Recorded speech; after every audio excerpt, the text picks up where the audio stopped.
খুব সুন্দৰ অনুভৱ ৰিজাল্ট দিলে নিশ্চয় ভালেই লাগে ডেৰ বছৰ জোৰা এটা কষ্টৰ মূৰত যেতিয়া ৰিজাল্টটো আহে খুব ভাল লাগে খুব সুখী অনুভৱ কৰিছোঁ বৰ্তমান কি ক'বা এই মুহূৰ্তত উঠি অহা প্ৰজন্মক কি ক'বা তুমি যিহেতু দুটাকৈ চৰকাৰী চাকৰি ইতিমধ্যে পাইছা আজি ৩ নম্বৰটো পাইছা এতিয়া হয় মই প্ৰথমতে চৰকাৰখনক ধন্যবাদ জনাম যিহেতু এইটো মোৰ তৃতীয়টো চাকৰি চৰকাৰী চাকৰি আৰু প্ৰত্যেকটো চাকৰিয়ে সম্পূৰ্ণ নিকাভাৱে অনুষ্ঠিত হৈ গৈছে মই অসমৰ মাননীয় মুখ্যমন্ত্ৰী ডক্টৰ হিমন্ত বিশ্ব শৰ্মাদেৱক তেওঁৰ যিখিনি প্ৰচেষ্টাৰ কাৰণে ধন্যবাদ জনাইছোঁ আৰু মই উঠি অহা প্ৰজন্মক এইটোৱে ক'ম যে যদি তেওঁলোকে চৰকাৰী চাকৰিৰ ক্ষেত্ৰত আশা কৰিছে তেতিয়াহ'লে তেওঁলোকে যদি কষ্ট কৰে নিশ্চিত ৰূপত পাব বৰ্তমান মেধাভিত্তিক নিযুক্তিৰ প্ৰক্ৰিয়া যি কৰিছে চৰকাৰে আৰু 1 লাখ নিযুক্তিৰ যি প্ৰতিশ্ৰুতি তেওঁলোকে পূৰণ কৰিছে গতিকে যিসকলে কষ্ট কৰিছে তেওঁলোকে নিশ্চিত ৰূপত সফলতা পাব বুলি মই ভাবিছোঁ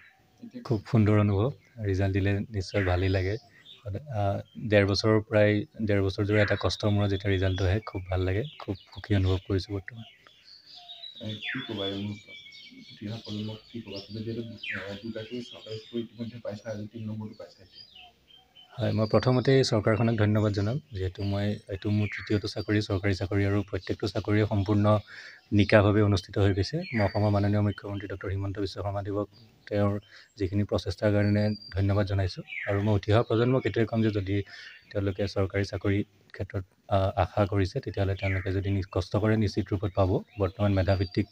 নিযুক্তিৰ প্ৰক্ৰিয়া যি কৰিছে চৰকাৰে আৰু 1 লাখ নিযুক্তিৰ যি প্ৰতিশ্ৰুতি তেওঁলোকে পূৰণ কৰিছে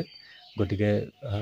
যিসকলে কষ্ট কৰিছে তেওঁলোকে নিশ্চিত ৰূপত সফলতা পাব বুলি মই ভাবিছোঁ খুব সুন্দৰ অনুভৱ ৰিজাল্ট দিলে নিশ্চয় ভালেই লাগে ডেৰ বছৰ জোৰা এটা কষ্টৰ মূৰত যেতিয়া ৰিজাল্টটো আহে খুব ভাল লাগে খুব সুখী অনুভৱ কৰিছোঁ বৰ্তমান কি ক'বা এই মুহূৰ্তত উঠি অহা প্ৰজন্মক কি ক'বা তুমি যিহেতু দুটাকৈ চৰকাৰী চাকৰি ইতিমধ্যে পাইছা আজি ৩ নম্বৰটো পাইছা এতিয়া হয় মই প্ৰথমতে চৰকাৰখনক ধন্যবাদ জনাম যিহেতু এইটো মোৰ তৃতীয়টো চাকৰি চৰকাৰী চাকৰি আৰু প্ৰত্যেকটো চাকৰিয়ে সম্পূৰ্ণ নিকাভাৱে অনুষ্ঠিত হৈ গৈছে মই অসমৰ মাননীয় মুখ্যমন্ত্ৰী ডক্টৰ হিমন্ত বিশ্ব শৰ্মাদেৱক তেওঁৰ যিখিনি প্ৰচেষ্টাৰ কাৰণে ধন্যবাদ জনাইছোঁ আৰু মই উঠি অহা প্ৰজন্মক এইটোৱে ক'ম যে যদি তেওঁলোকে চৰকাৰী চাকৰিৰ ক্ষেত্ৰত